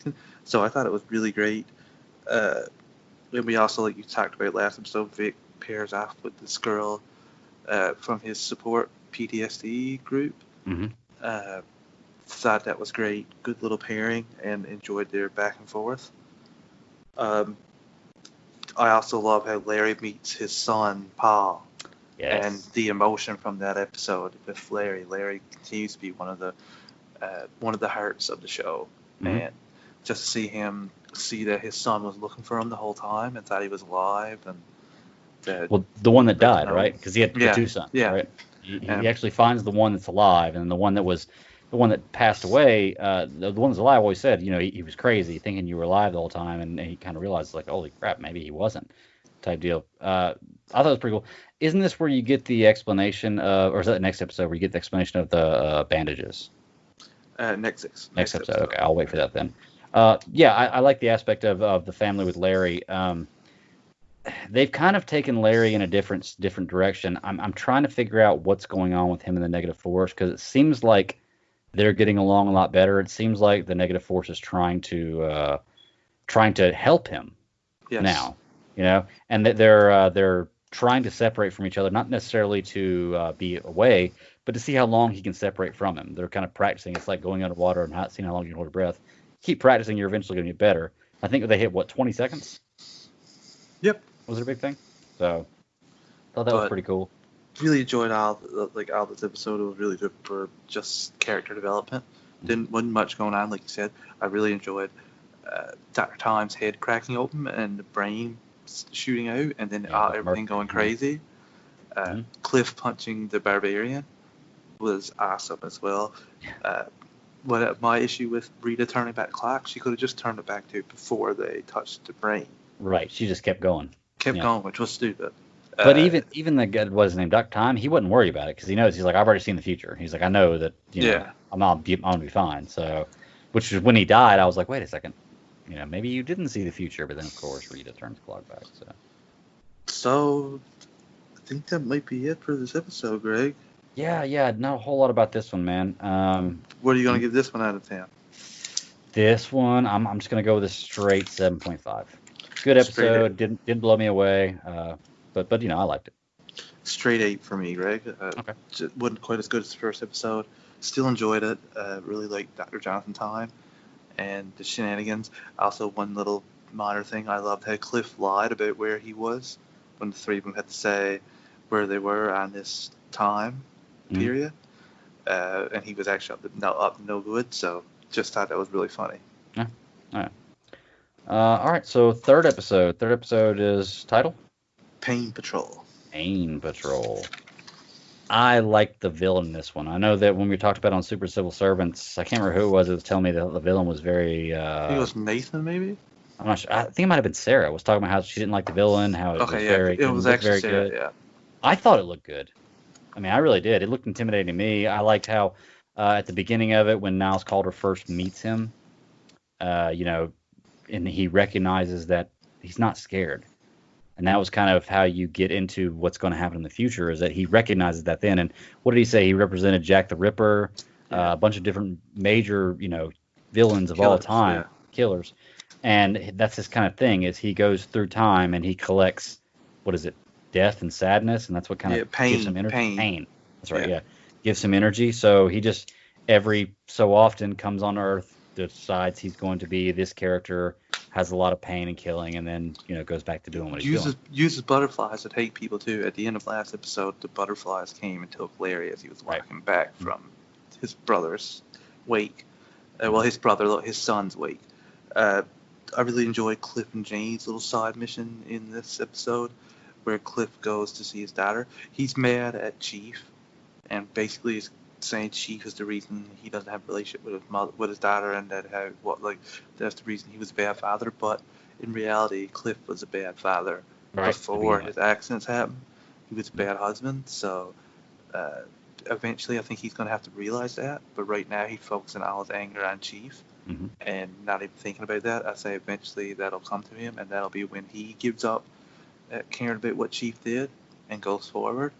And I hope that's sooner or later, because I don't like Cliff hating Chief. But I really enjoyed Jane's intervention underground. Yes. Yet again, another awesome way to show this actress's acting ability. I think she should be winning awards for this portrayal. Mm-hmm. She's fantastic. Cyborg finally gets with the lady from Yeah, a little brown chicken, brown cow, huh? Yeah. She shows him her scars first, so I love that. They planned it like that. And there was a really good flashback with Rita and Larry from the time when Larry first showed up. That was a good one. It shows their Lot of strong heart. relationship. Yeah. A lot of heart. Yeah. Mm-hmm. Yeah. I think those two are kind of the heart of the show. But the villain, I was iffy on the villain. It was okay. It wasn't nothing too special for me either. I think it was not one of their best villains. I mean, I thought he looked pretty cool. I guess Yeah, what I'm yeah. going off is the look. I thought they did a good job with look. I mean, anytime you can have pointy teeth and look intimidating, it's awesome for me. Do you think the butterfly reference was kind of a metaphor or symbolism of like them being converted to something differently, like a butterfly would? Okay. Yeah. And one thing about this is the first episode where you actually see Cliff confront his daughter. I'm interested to see where that goes in the future, because I think eventually that's going to be okay. I don't think they're just going to throw that away. But it's a very difficult thing, man. I don't know if I could do what he's doing when he confronts his daughter. But at the same time, I've never been in that position, so I don't know if I'd want to at that time, He could have went about it a bit better. Like, oh, yeah. So are you going to call me daddy now? Is this how this works? Right. Yeah. He really went right to the enjoyed door expecting things to be like they'd never left each other. So. Really enjoyed that scene. I love how after she tells him to leave, she calls the cops, and he looks and sees. He's like, son of a... And he goes and starts smashing up the bus. Mm-hmm. And the cop is like, what can you do? It's his bus. And right. They just chill and wait for him to leave. One thing I find crazy is that nobody in this show seems to have a problem with a robot walking around. Like, nobody, they just act like it's nothing. This is like a Superman. They're in a world with Superman and all these other characters, so I don't think Robot Man would be as... Cyborg is well known, so I don't think Robot Man would be that big of a, like, holy crap moment for people anymore. Right. I really also gotta say I loved how Jane was basically told to leave Niles and Doom Patrol or lose your place as primary. Mm-hmm. And in the end, she helps Cliff calm down, and they get ready to leave. And we're shown that she loses control of primary. She's locked up by the end of this episode. Yeah. So I'm curious to see who the primary is going to be going forward. What was her name? Kate? I'm not sure who the primary name is. I thought it was Michelle or something. I can't remember. I have to go look it up. Yeah. We'll figure that out, I think, next episode. Love that. And I also loved Rita helping Larry, saving Larry. You want to talk about bandages? Yeah. We'll throw it to you in a second. But I loved her bearing the poison, the toxic exposure, toxic radiation, and still saving him. And then it just shows back to when they first met, and she was down to dumps, and he was nice to her. And then he said at the end of this, like, I'm the last cause. You got to get away from me while you still can. And she said a really great line of, last causes aren't lost if there's someone to fight for them. And he came back and hugged her, and it was such a great moment between the two of them, and I loved it great. Oh yeah, I love their chemistry together, man. They're not necessarily the most fun characters to watch, but they're the heart of the show, I feel. Yeah. It's really good development. This show's changed a lot in my mind since I've started watching it. I'm excited for season 2. Now that I'm more into the story and I don't feel like it's homework, I think I'm really going to enjoy what's going on with Doom Patrol. And be prepared if you haven't watched it yet, or if you haven't seen the first 3 episodes. I think they turn up the cussing tenfold in this this season. as opposed to where they did last season. I know I counted in episode 3, it was 42 times they dropped the F-bomb. That's just the F-bomb in episode 3, and 20 of them were in the first 10 minutes. And probably 19 of those 20 were from Cliff in one phrase. Yeah, it's pretty cool. Now, I want to ask, do you think that they write those in the script, or do you think that they give the characters? You think so? I think they give the characters a script and they say, okay, act natural and drop the F-bomb where you feel like it would be appropriate time to do it. Oh, they may do that as well. Yeah. So or they tell them, you're right. They may write one in to say, if you feel like it needs one here, throw it in. That's probably a good point. So, all right, man, that's Doom Patrol Season 2. We got one more thing left on the list tonight, and that is, I think, the show that me and Travis are blown away with right now. Everybody we talked to is really, really loving it. Low expectations, but high, what's the word I'm looking for? Results. High results. Yeah, there you go. Stargirl. We are into, what episode are we on? Season 1, Episode 7, Shiv, Part 1. Shiv, Part 1. I love how this episode started out with Yolanda and Beth kind of dancing. The music, the soundtrack. Yeah. Well, was it everybody? The opening montage about 4 of the new JSA members. Thought he was Drinky McGee, wasn't really happy. But the other 3 were Bat Moran, Courtney, Yolanda, and Beth. So really enjoyed that as well. Yeah, the soundtrack of this show is awesome. It's like Umbrella Academy, man. Just great music every time they play it. So it starts out basically with them kind of, you see Yolanda with her mask. She's dancing with it. You see Beth talking to her, the Chuck. And I think her Beth's parents come in and they ask her, like, did you make us lunch or dinner? Like, because they were just expecting that. But you kind of see Beth separating herself from her parents, which is what we want. Start to act like an adult. You don't have to be around your parents all the time. It's pretty cool to see that development.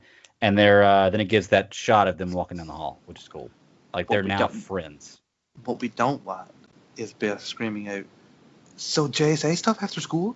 Right. I really could feel Nathan's blood boil. Yeah. When he was watching that, because he loves her though. He loves her. So he's just like, "Why are you doing this to me? Why aren't you being a good character?" But yeah, I thought that was hilarious. I also thought it was pretty funny that Pat almost tells Barbara the truth, and Courtney's like, cut it out. Yeah. So I thought it was really funny as well. Mm-hmm. Let's see. What is it? Icicle is he's trying to take what's Amy Smart's Barbara. Okay, you just said that. I should have. He's telling about taking her on a day trip to go try to secure the property. Do you think there's something behind that? Do you think he knows anything? No, I think he's even in this episode saying we got to find out at the ISA meeting. So I don't think he knows. I think he just has a work relationship with her, and he doesn't have a wife, so maybe she might become a love interest for him. I'll be really, really curious about that going forward. I really enjoyed Harvey taking the pills for a headache first, and then seeing his power mature throughout the whole episode. Mm-hmm. And Sydney comes to visit and is pretty awful and doesn't have much empathy at all for him. That girl, I've got a few different names I could describe her as, but although I think she is a complete bitch, I'll say it on here. I don't care. A lot of other words I like to say, but I'm just leave it at bitch. You get a little bit of her background, so maybe you understand a little bit. Yeah, you understand a little bit why. I don't think she's a person who's going to have the ability to change that mindset. I think she's going to be a villain, period, always, especially given her father. She is talking to Brett before we started this episode. He said that she's a Stargirl villain. Okay. Shiv. So. Okay. So I'm wondering. I'm thinking by the end of the season that maybe the original IJSA is gone and there's a new one formed. Yeah. Or maybe not all gone, but I think there's a new IJSA formed as well as a JSA. I don't know if we're going to see an ISA, but I think we'll see a new J. To janitor. Sydney's pretty awful to the janitor, and Courtney helps him. Mm-hmm. And we were alluded to he's hiding a sword. What is the name Brent told us he was? Sword Knight? No, he is Master Knight? No, I have it written down here where it was too far into my notes. Janitor recognized stripes. Oh, why can't I remember this name? I have it on the internet right here. Hang on one second, I'll pull it up. Should have had this prepared. Shining Knight. Shining Knight. Okay, so I wrote Shining Knight in the chat, but it's Shining Light in the chat, but it's Shining Knight. Yeah. So, And there's actually a good background story shining out. We'll get into him a little more as we go into it. But I had no idea about this character. I actually saw his name tag Justin as his John Janice thing. So the first thing I did was Google DC characters named Justin, and that was the first one that popped up. Probably because of probably because of, So I loved the scene of. I thought he could be Dr. Fate first. Yeah. Instead of Shoddy Knight, but I think that's going to be good. Harvey having trouble first in class during a test, but then harnessing his power and cheating at the test. I thought that was a great little scene. Sydney and Courtney bonding through Chem Lab. Mm-hmm. When then Sydney asking her to hang out. I thought that was really funny. And then she's such a terrible, terrible person to her mother. You're like, what? We found out that that's not really her mother, though. But she walked right by Solomon Grundy and basically told him to shut up. So she's a total badass. Leading up that leads up to us finding out that Dragon King is her father. Right. And the funniest thing is, it's from what they said, it sounds like he created her. I mean, obviously, if you have a daughter, you create her, but it sounds like he created her differently because you remember whenever the wizard died, he said, "Can I have the body?" So it looks like from this episode, he's creating beings, he's creating people, and it sounds like, from what I take of this, his wife was a villain, and he created his daughter, and he gave his daughter powers, and his daughter accidentally killed his wife. That's what it sounds like. That could be that, or him and his wife had her. His mother died, so he gave her powers to prevent her from getting hurt or dying as well. I think it could be either one of those two. Well, the only reason I think that she may have killed him is because first time you see her powers, you see the knife come out. She goes and she killed one of his little minions or whatever it was. He talked about how long it takes to make those and waste of time, and something about his mother, and she was like, "I was young, it wasn't my fault." So I'm thinking that maybe she killed her mother when she was young on accident. He says to her, "You are my greatest experiment," and she is really gross feeling, and she tells him that she doesn't like that at all. Doesn't like him, so they don't have the best relationship. I love how Pat sets up a poorly constructed training room with ISA members, and I really was enjoying the ISA breakdown until Courtney acted like a know-it-all. Yeah. And basically destroys the entire training facilities, dummies, and shows that she can do it, but you've been doing this the longest. It's a training for a team. Pat's been stressing working as a team numerous times. So it's a lesson that Courtney got to learn in this episode. I think she learns it. So. Well, she learns it because Beth got mad at her, right? Beth was like, "That training was for us," you know. She didn't even learn that then, though, because after that happens, she goes off by herself and investigates and ends up. We'll talk about that in a little tiny bit, but doesn't end good for her. I really enjoyed the father and son moment between Icicle and his son. Talking about the girl that talking about how he went after his wife, and relates that to his son going after who we find out is Courtney. I really enjoyed that, and that gives some more heart to the Icicle character, which is a really cool thing to do. You can tell he's a good father. So, just great job, great writing there. Oh yeah. Well, one thing I found crazy is it Cindy or Sydney, or do they call her both? Cindy. Cindy. Okay.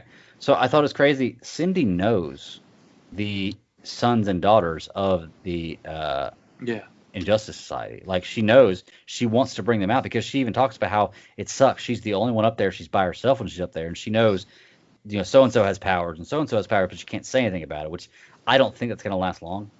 Do she really know though? Because she thinks that Harvey doesn't have power. She tells that to Dragon King numerous times.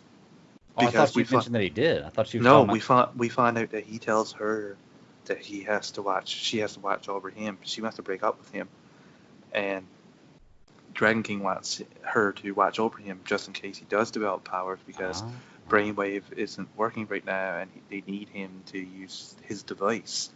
So she thinks that he doesn't have his powers, but he hasn't lit anything on yet. And I think eventually they're all going to have choices to follow in their parents' footsteps or make their own paths. And I think that even Courtney's going to have that, because I think the viewers are in for a little bit of a awakening when we find out Courtney's lineage. Oh, okay. You may know more than I do about it. So Cameron is Icicle's son, and the daughter, the girl he's talking about with Icicle about asking out. He's giving great father advice, except for the fact that he talks about when he had competition with his mother, and he's, "What'd you do to get away?" And he's, "I killed him." And it's Cameron kind of laughs at him like, "Ah, okay." He didn't say anything else about it, but he gives him the courage to go ask Courtney out, which I thought was cool. And then she has I guess a girl date or a play date with Cindy at that point. Hangout. Yeah, hangout. There you go. And she's gonna, they're older. It's not play dates, it's hangouts. She's got to go to her and tell her. She's like, "I'd rather go to the dance than go do this." And Please, when your daughter is hanging out with one of her friends, go to her and say, "Are you on a play date with one of your friends?" Dude, even right now, please. that's the dad's job, is to embarrass, to embarrass your kids when they're that age. Yeah. But I thought it was cool. She even brings up that Cameron asked her out on the date, and she's like, "Oh, you mean the crazy guy who likes to draw?" So I mean, this obviously the crazy artist, crazy artist. Yeah. He's gonna get the pink pen. It's got to be, right? Maybe. I don't know. You're just gonna have to wait to find out, but I think that's just too. It's too coincidental for them to say that, and the pink pen be there, and they got to find the last member who's. I guess that's the last member they have. They don't have, because they're not going to get a Green Lantern. They're not going to get a Dr. Fate type deal. So yeah, probably the last member. So they're at the football game. I think that they show that what's Pat's son's name? Mike is jealous of the time that Yeah. Pat and Courtney are spending together.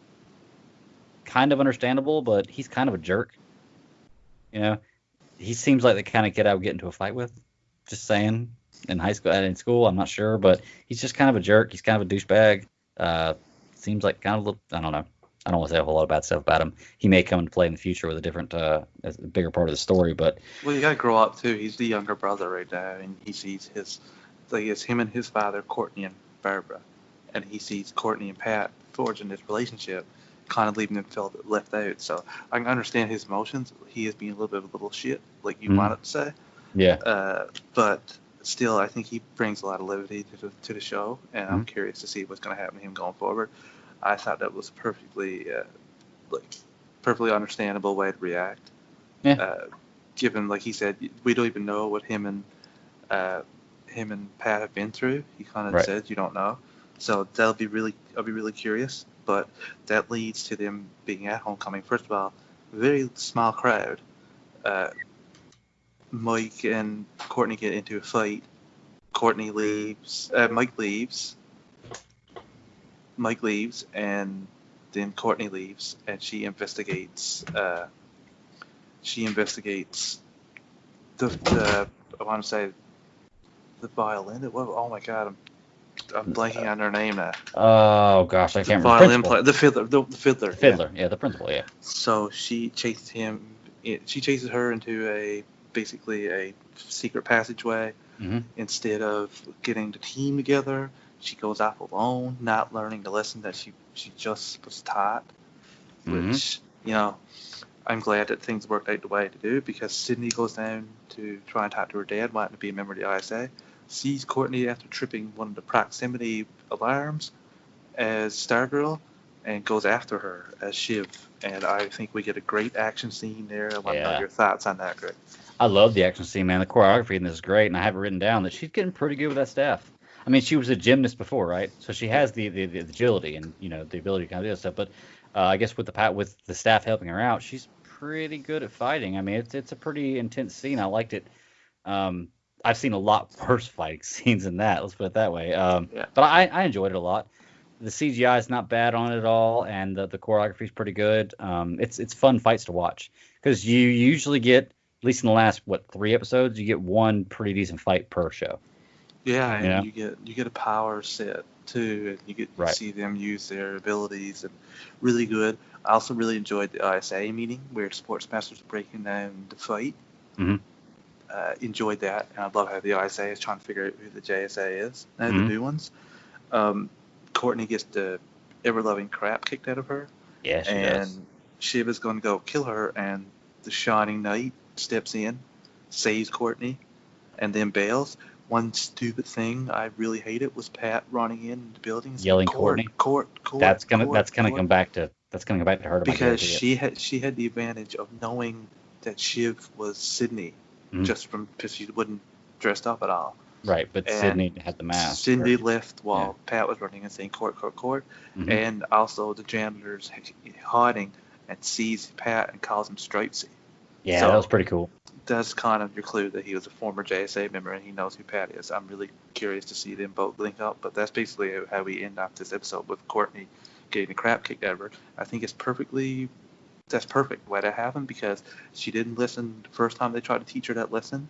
During training, she did the whole training herself, and it wasn't about teamwork. And then she goes after a main ISA member, not waiting for people. Pat tells her a couple times at the game to let it go. She doesn't. She goes off on her own, and she gets the crap kicked out of her.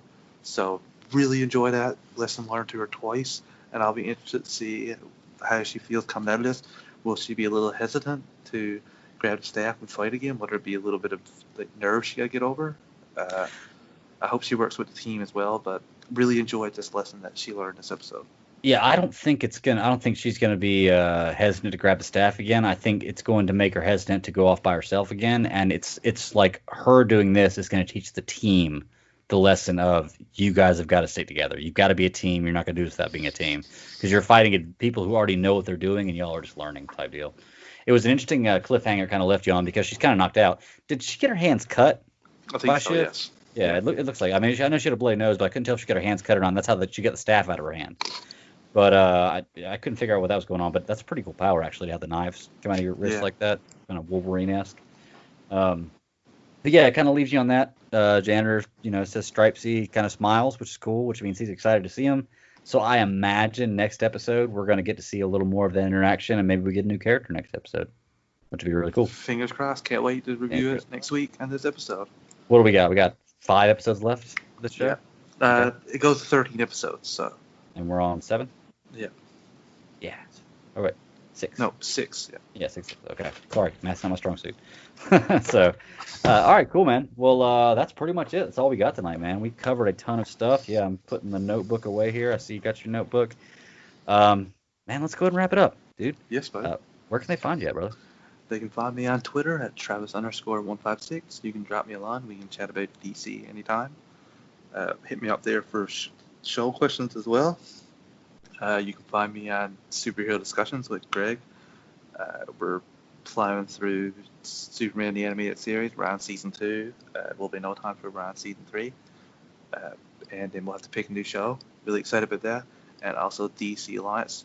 This show, me and Greg do it every Tuesday. So just get your popcorn ready for Tuesdays and Fridays. We're coming at you every day, every week, twice a week. Yes, sir. And I'll put all that contact information in the show notes, too, so anybody who finds the show can, just go to the show notes and check it out there. But you can find me at the BatDaddy52 on Twitter. That's my personal handle. You can find me at all the places Travis just said. Superhero Discussions, we do that together. We do this show together. And then Geek Ultimate Alliance Network, you could probably contact me through there or figure out some kind of way to contact me through there also. Me and Travis also do Super Civil Servants podcast on Friday with a bunch of other hosts from this network and other guests too. It's live every Friday night, 9 p.m. Eastern Standard Time on YouTube. So if you want to join the show while we're doing it, check us out, watch us while we're having it, and ask us questions, interact with us while it's going. Come check us out. We're trying to get a live show going to have a good time. We've got a few people who come in and watch every week. It's always a good time. I think we went for like 3 hours last week. We don't normally go that long, but man, we had a lot to talk about. And I think we had like 8 people on the show too. So yeah, it was a jam-packed show. Yeah, we normally don't have that many people on the show, but it was jam-packed. Everybody wanted to talk about this. It was really fun. And then you can also find me on Tuesday evenings at 9 p.m. Eastern Standard Time on YouTube as well on the C3 Panthers podcast. Come check me out when this show drops this night. So tonight, come check me out because the show will be out tomorrow. Tonight, come check me out 9 p.m. Eastern Standard Time YouTube. C3 Panthers podcast. Cam Newton just got just got signed. So we're going to have a big show. But if you're not a sports fan, but who's not a sports fan? Seriously. But yeah, that's about all the places you can find me. What is it? At Superhero Discussion, DISCU1 is Super Discussions. DC Alliance Pod C1 is this show handle, and then GUA Pod Network is the network for handle that we have. So hit us up anywhere there. We'll be able to get a hold of you. Always ready for show questions. We'll put it out every week for show questions, but if you have one, just send it to us. Something you want us to talk about, just let us know. We'll hit you up. We'll probably respond. We'll try to get that worked into the show. And then I'm trying to think, is that it, man? Did we plug everything? That's it, buddy. We got That's everything. about it. Good deal. All right, man. Well, I'm going to go ahead and get out of here. Yep. Until next week. Keep pounding. Same bat time, same bat channel. That's right. There you go.